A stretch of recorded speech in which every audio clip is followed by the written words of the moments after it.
समय रैना भाई ने ना इतनी हवा ले ली है ना कि वो कहने लगे हैं कि वो वही करेंगे जो उनका दिल कह रहा है। अगर वो किसी को पसंद आए तो ठीक है, अगर जिसे ना पसंद आए तो वो अपनी डैश डैश डैश डैश और फिर से अपने इस शो को ना वापस लाना चाहते हैं। ठीक है भाई, तुम अपने शो को लेकर आओ, कॉमेडी करो, किसी को उससे कोई प्रॉब्लम नहीं है, लेकिन बस एक बात याद रखना, कॉमेडी ना हमेशा एक लिमिट तक अच्छी लगती है, लिमिट क्रॉस करके नहीं।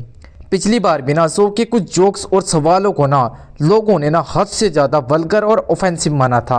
उसके बाद ना उनके ऊपर एफआईआर और काफ़ी कंप्लेंट्स भी हुई। हुआ कुछ ऐसा था कि बियर बाइसेप्स ने ना उनके शो पर आकर ना कुछ ऐसी अश्लील बातें कह दी थी जिसे हमारे समाज और देश में ना एक्सेप्ट नहीं किया जा सकता। अब बियर बाइसेप्स मतलब रणवीर अहलावालिया की तो बाद में बात करेंगे, लेकिन समय भाई आज अपनी वीडियो में कह रहे हैं ना वो सवाल तो रणवीर ने ना मेरे शो पर 8 से 10 बार पूछा था। अरे भाई यही तो दिक्कत है, सवाल उसने पूछा पर मंच तो तुम्हारा था। अगर तुम्हारे खाने में 10 बार जहर आ जाए तो तुम क्या करोगे? खा लोगे क्या उसे, या फिर जहर को निकाल कर फेंकोगे? जब तुम्हें खुद ही पता था कि ये बात गलत है, एक्सेप्टेबल नहीं है। अपनी माँ को ये बताने में भी शर्म आती है, किसी और को ये घटिया जोक बता कर ना उससे कोई लीगल मदद भी नहीं ले सकते, तो फिर तुमने ना पूरे देश को क्यों दिखा दिया? एडिट के टाइम पर तो तुम्हारे हाथ में ही थी ना कैंची।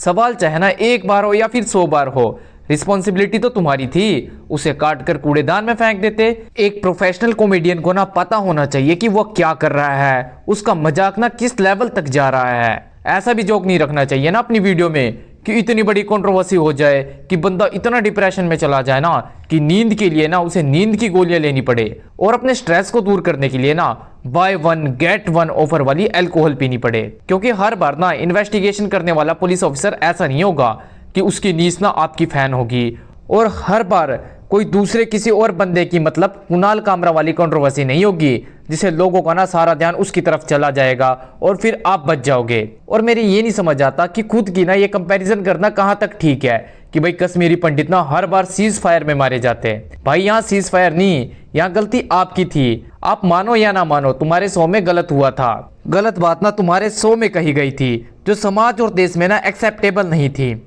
और तुमने ना उसको एडिट ही नहीं किया। भाई साहब अगर लोग आपको कॉल आउट कर रहे हैं ना तो उसमें हैरानी कैसी? भारत में सीधी सी बात है, जब कोई सही करता है तो लोग उसके साथ खड़े होते हैं, और जब कोई हद पार करता हुआ दिखता है ना तो वही लोग सवाल भी पूछते हैं, चाहे फिर वो कोई भी क्यों ना हो। लेकिन एक बात माननी पड़ेगी भाई, इनके पेरेंट्स ना खासकर उनके फादर ना काफी मॉडर्न और सपोर्टिव नजर आते हैं। कंट्रोवर्सी और लोगों के सवालों के बावजूद भी ना उन्होंने उनका हौसला बढ़ाया, जो हर घर में ना देखने को नहीं मिलता। सच कहें तो हमारे घर में अगर ऐसी किसी बात को लेकर इतनी बड़ी कंट्रोवर्सी हो जाए ना तो हमारी तो अच्छे से क्लास ली जाती है। और भाई साहब अगर आपको लगता है ना कि 2 जोक बोल देने से लोग मीडिया से ना असली सवाल पूछना छोड़ देते हैं, तो बात इतनी सिंपल नहीं है। ये सिर्फ आपकी कॉमेडी की वजह से नहीं होता। अभी ना कुछ लोग सही गलत नहीं समझ पा रहे हैं, लेकिन भारत के लोग ना देर से सही पर जब समझ जाते हैं ना कि उनके साथ क्या गलत हुआ है तब किसी को नहीं छोड़ते।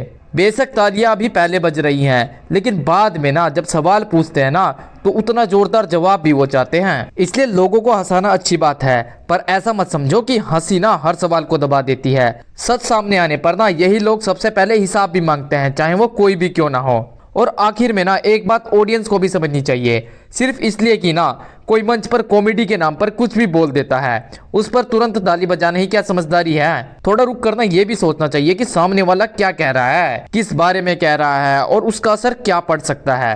हंसी अपनी जगह ठीक है, लेकिन ना समझ उससे भी ज्यादा जरूरी है।